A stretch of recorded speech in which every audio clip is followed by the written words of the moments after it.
Hello everyone, in this video I'll be studying in some depth the Vedic astrology charts of Jeremy Corbyn, leader of the opposition party in the UK. First of all, I want to make it very clear that this is not in any way politically motivated. I am in an objective way reading the Vedic astrology. If you do Western astrology, you will find this slightly different, but I hope it will be nonetheless informative for you. So, Jeremy Corbyn was born on the 26th of May 1949, but he won't tell us exactly when. He famously said fairly recently, "I was born late in the day at an inconvenient time." That is a little bit of a downer for any astrologer, but I've actually gone for 9:20, and that is simply because I want to keep his rising sign in Scorpio. There is no way that Jeremy Corbyn comes over as a Sagittarius rising. So, and here's the other thing.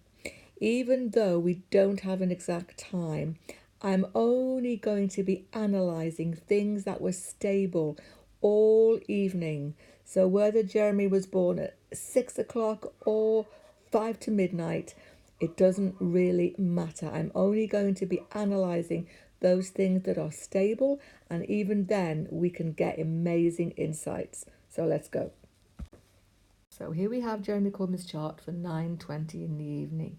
There are four main things I want to discuss with you. First of all, the meaning of so many planets in fixed signs, very important. And Saturn in Leo, his current Maha Dasa time period, why he has come to power and what the outlook is. Second thing, of course, Rahu, Mars, the ruling planet in explosive sixth house in Aries, the house of the enemy of the outcast, and also the seventh house. So many planets there, but particularly the new moon. This is a dark moon in Vedic astrology. It tells us so much. So, let's start. Scorpio rising is absolutely congruent with a person who's, when he's asked when he was born, says late in the day, inconvenient time, mysterious scenario, not at all in tune with a possibility of a Sagittarian ascendant who would just say, hey guys, I don't know, or get lost, or this is the time. A whole scenario is made up, very in tune with someone who wants to say in control. And in fact, 1, 2, 3, 4, 5 planets in fixed signs. Jeremy Corbyn is a man of very fixed and core principles. He won't be changing them ever. He is the same man he was, I would suggest, in the 1970s. I've heard it said, if you want to know Jeremy Corbyn, just look back and see what he was like in 1970s. I would say that is absolutely true. He hasn't changed. So he was a Brexiteer then, by the way. He is one now. For his own principles, his own reasons, rather, he has to hide that. That's the Scorpio aspect. Now, Saturn in Leo, very important. This is a house of one's career, 10th house. This is a house of your status and your prospects. Jeremy came to power in Saturn Maha Dasa. That's a long Dasha period. That actually began in 05 and has 2 more years to go. But here's the key thing. Saturn in Leo is ill-placed. In the Vedic system, it's a very poor position for Saturn. Why? Well, that's because Saturn is about the outcast, the poor people, the anti-authoritarian person. And Leo is a sign of the monarchy, the rulers. So obviously Saturn in Leo wants to bring down the rulers, is anti-establishment, anti-authority, and anti-monarchy. Everything that we know is absolutely true for Jeremy Corbyn. So when he came to power, if you like, as the leader of the opposition, I suggest by this position, it was no easy thing for him. Saturn is not well placed here. I think it took him quite a while to even smarten up in his dress, it's been said. It must have been very hard for Jeremy Corbyn to become overnight the leader of his party when he spent years on the back benches, never even dreaming that he would become leader, or even, I think, wanting it. Saturn in Leo doesn't want that sort of authority. He wants to bring down authority. He wants to bring down. He doesn't want to conform. So that's a problem for him. Now he's in a leadership position and he's not really that into it by this situation here. But there are some other things to read. Now, why he came to power in such an ill-placed Saturn, we need to open up this house and look inside the D10 chart. That's my next slide. There we can get the big secret of actually why Saturn has brought Jeremy Corbyn to power. And there's a lot that we can see about how far he will go from that chart. It's very clear. However, let's just focus on this seventh house. A lot of planets here. That's his relationship house. Jeremy Corbyn is a fixed person in his relationships. He's had about 3 marriages now. He doesn't change for anybody, our Jeremy. Oh no, the Sun in Taurus makes it very hard to be with Jeremy Corbyn unless you're 100% with him on every single issue, okay? Because he's very fixed and he's actually a bit of an authoritarian in his relationships in some ways, not too bad with the Venus and Mercury here, but I don't want to go into his private life. That's not the thing here.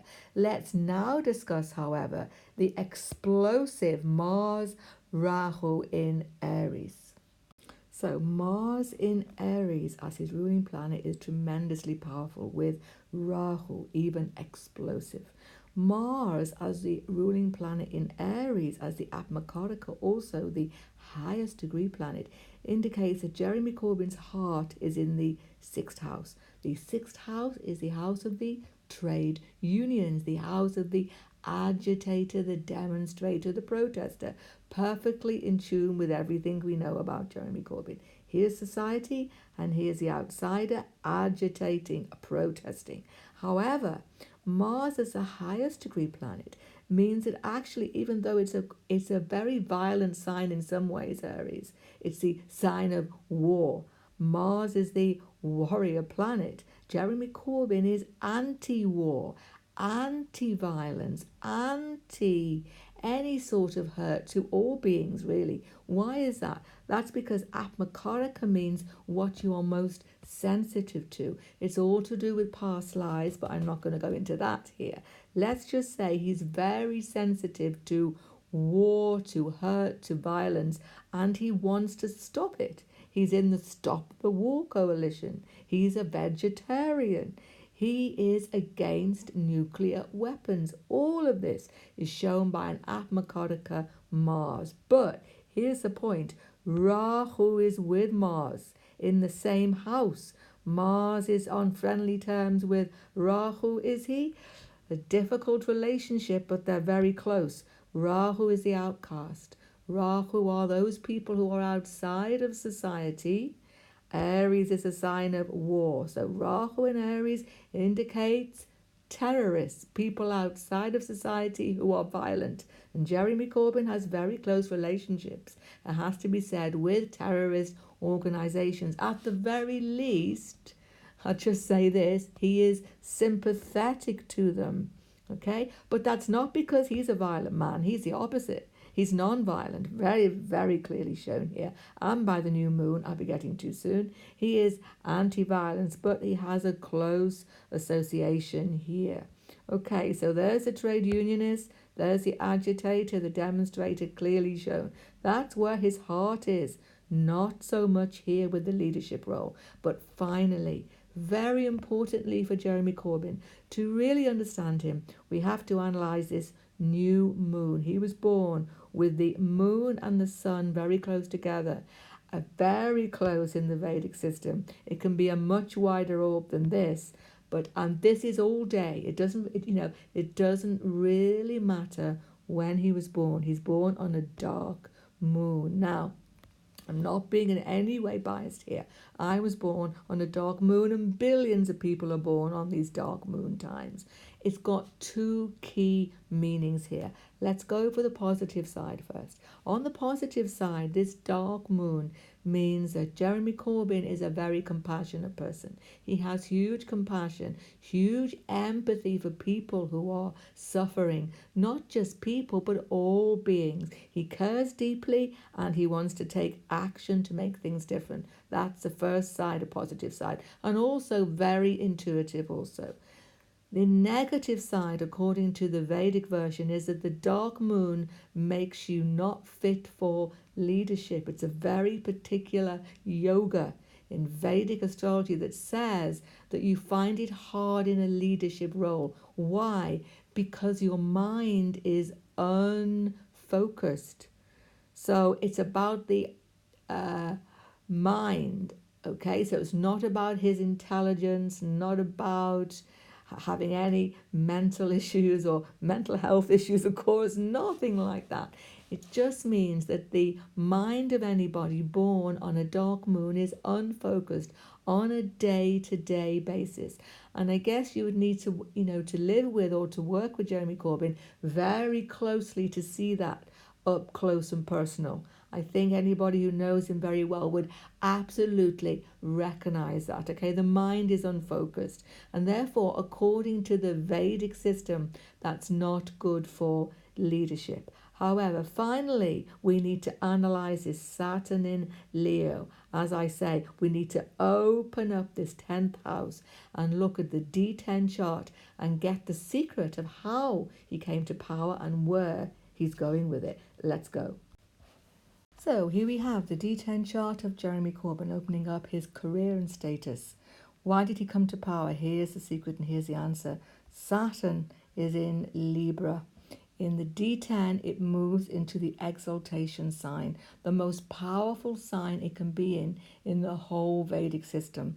This is why he became leader of the opposition. And Uranus, I don't normally bring in this, but I'm going to here, is with it. So unexpectedly, he came to power.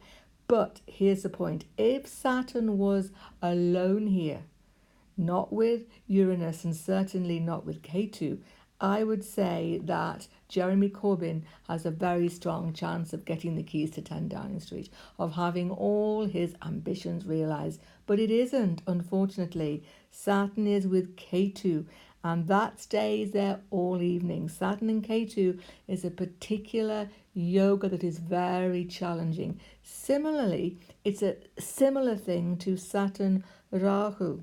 Theresa May had that, and as we know, she wasn't able to realise any of her ambitions, but it's only in his D10 chart. And so Saturn Ketu is not quite the same as Saturn Rahu. Saturn Ketu is the renunciation of the Saturn ambitions. Ultimately, Ketu's heart isn't in it anyway, because Ketu is really going in the opposite direction to society. Ketu is not really into power, not into it at all, and often is denied that. And also, Saturn Ketu gives a disappointment. It really doesn't allow you to realize ambition. So I would say that even though the Saturn here, very, very strongly placed, has brought him to power in this leadership role, it won't ultimately allow him to get the ultimate power that would allow him to fully realize his ambitions. Okay, so it's very unlikely that he would become prime minister with this particular yoga here. And also Uranus has brought this sudden rise and could as easily give a sudden fall. However, he is now in Saturn Rahu Antradasha, which again, because we don't have his exact time of birth, we can only give a rough estimate. It's going to go on until early next year. And that's a completely explosive time. This is the do or die time. It's a Maraka position, 7 houses away here. So it doesn't matter what time he was born in terms of where it is. It is always going to be 7 houses away. So it's Monica. It's very dangerous. Jeremy Corbyn is in an extremely delicate position now. When things could explode overnight for him, he has to be very, very cautious now. However, next year he will go into Saturn Ketu, which could be the point at which he either resigns or he has to give up his leadership role. And as I say, we can't deny with the Uranus here for sudden events happening. And if he did get into Downing Street, I have to allow for that scenario. I can't imagine it would last more than 2 minutes for Jeremy Corbyn, because Saturn Ketu will absolutely not allow him to realise his ambitions. It would be frustrated for him. He wouldn't be able to put into play his socialist agenda. Yeah, he wouldn't be able to do that himself. That's what is shown here. So that's my reading for Jeremy Corbyn. I hope that was interesting to you all. If you enjoyed that, sub to my channel, starting out again. Next up in this series will be Nigel Farage. Okay, goodbye for now.